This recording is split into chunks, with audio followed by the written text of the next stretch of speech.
नमस्कार दोस्तों, नए नए छत्तीसगढ़ी गाने सुनने और देखने के लिए हमारी वीणा म्यूजिक को सब्सक्राइब करें और बेल आइकॉन के बटन को क्लिक करें।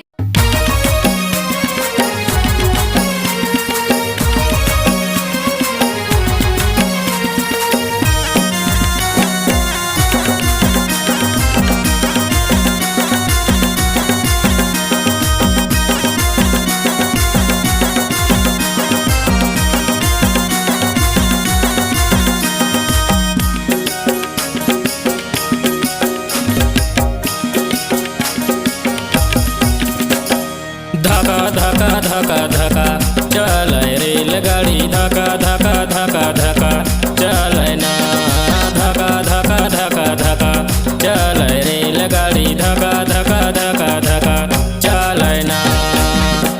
और रेलगाड़ी में कौन बैठे है? छत्तीसगढ़ी हा। और का कहते भैया? अरे एतियाना एतियाना का है रेलगाड़ी एतियाना एतियाना का है ना एतियाना एतियाना का है रेलगाड़ी एतियाना एतियाना का है ना।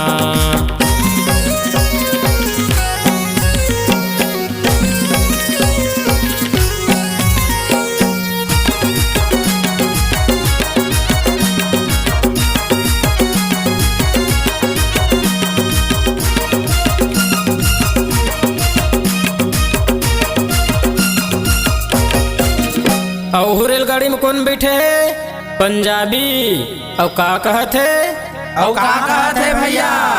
अरे थे आना का है रेलगाड़ी थे आना का है ना धका धका धका धका चल रेलगाड़ी धका धका धका धका चल ना।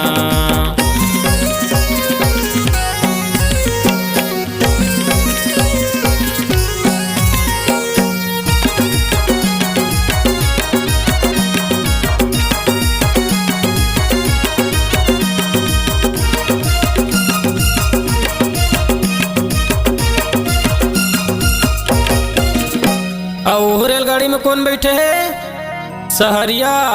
और का कहते? भैया? अरे इधर आना का है रेलगाड़ी इधर आना का है ना धका धका धका धका चल रेलगाड़ी धका धका धका धका चल ना।